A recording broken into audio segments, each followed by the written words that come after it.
शहराचं आणि मोहोळ तालुक्याचं नाक जर काय असेल तर ते मोहोळचं एसटी स्टँड.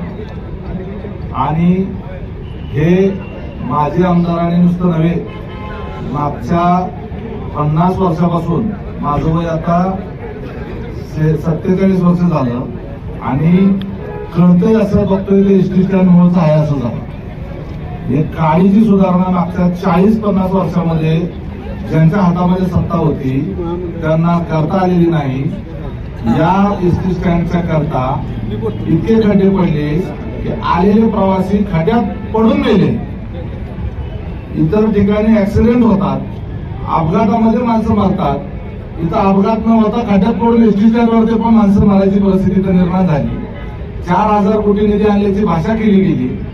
मोजून 40 लाख रुपयात हे सगळं कॉन्क्रिटीकरण होत आहे. 0.1% त्या 4,000 कोटीचा दिला असता तर मागच ते कॉन्क्रिटीकरण होऊन इथं कोण मरायची परिस्थिती निर्माण झाली नसती.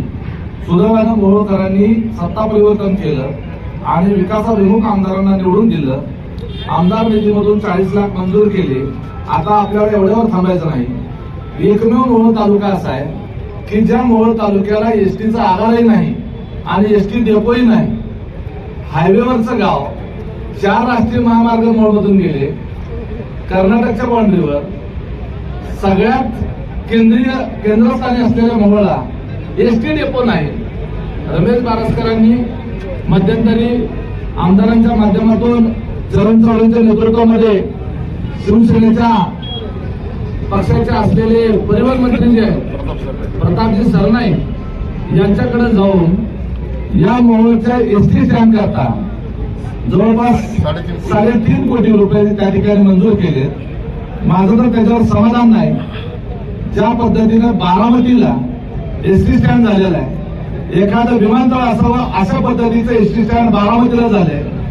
बारामती तरी थोडं बाजूचा असलेला तालुका आहे. आपला राष्ट्रीय महामार्गावर पंढरपूर पासून जवळ असलेला, पालखी महामार्गाचं सेंटर असलेला, जिथून त्याची सुरुवात होते अशा ठिकाणी आहे. त्यामुळं या ठिकाणी कमीत कमी 20 कोटी रुपयाचं बीओटी तत्वावरचं एसटी स्टँड या ठिकाणी होण्याची आवश्यकता आहे. इथं या एसटी स्टँडच्या जागेमध्ये अतिक्रमण झालेली आहेत. ते अतिक्रमण आपल्याला काढावी लागतील. ज्यांनी अतिक्रमण केलेली आहेत त्यांना पर्यायी जागा द्यावी लागेल. अतिक्रमण झाले या ठिकाणी जर कमर्शियल इमारत उभा राहिली आणि एसटी स्टँडही झालं, अतिक्रमण करणाऱ्यांना त्याच इमारतीमध्ये आता वापरत असलेल्या जागेच्या दुप्पट जागा सुद्धा देऊन त्यांचा मार्ग मोकळा करता येईल.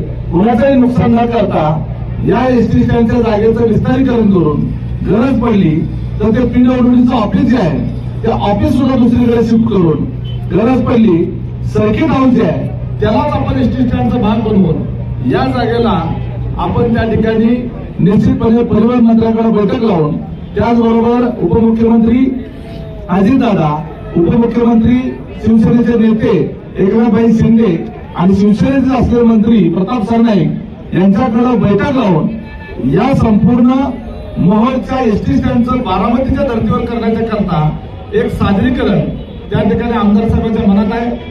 त्यांनी आमदार साहेबांनी एक प्रायव्हेट आर्किटेक्चर कडून हे मोहोळचं एसटी स्टँड बारामतीच्या धर्तीवर करण्याच्या करता एक डिझाईन बनवायला दिलेलं आहे आणि त्याचं आधी प्रायव्हेटली त्याचं अंदाजपत्रक तयार करून नंतर जे महामंडळाकडचे इंजिनियर असतात त्यांच्याकडे देऊन सरकारी पद्धतीनं त्याचं जे काही असतील ते इस्टिमेट करून हे मोहोळमध्ये भव्य दिव्य अशा पद्धतीचं बीओटी तत्वावरचं एसटी स्टँड त्या ठिकाणी आपल्याला करायचंय.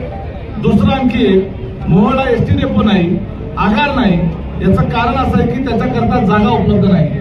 माझं आंगरकर पाटलांना आव्हान आहे, मार्केट कमिटी तुमच्या ताब्यात आहे, ती जागा तशीच मोकळी पडलेली आहे. त्या जागेचं शेवटी ती सरकारी जागा आहे. मार्केट कमिटी म्हणजे काही कोणाची खाजगी नसते, तर ती सरकारी जागा आहे. आम्ही एसटी आगार मंजूर करून आणण्याची जबाबदारी घेतो. तुम्ही जागा देण्याची जबाबदारी घ्या. फारच तुम्हाला कसं तरी वाटत असेल तर पाहिजे तर तुमच्या लोकनेत्यांचं नाव आगाराला द्या. लोकांची सोय होण्याच्या करता आम्ही तेही स्वीकारू, परंतु जागा देण्याची तेवढी दानत या मोहोळ तालुक्याच्या करता दाखवावी असं माझं त्या ठिकाणी आंगरकर पाटलांना आव्हान आहे. आजपर्यंत 50 वर्षात दुसरं काही केलेलं नाही. लोकांच्याच बांधलेल्या इमारतीला तुमची नावं दिली गेली. आता किमान जनतेच्या करता तुम्ही त्या ठिकाणी ती मार्केट कमिटीची जागा जर दिली तर निश्चितपणे आपल्या मोहोळ तालुक्यातल्या आणि यवतमाळ जिल्ह्यातल्या प्रवाशांचा फार मोठा प्रश्न मार्गी लागणार आहे आणि आम्ही त्या दिशेनं आता हे 50 लाख रुपयाचा या एसटी बस स्थानकाच्या करता काँक्रिटीकरणाला आमदार निधीमधून मंजूर करून त्याची सुरुवात केलेली आहे.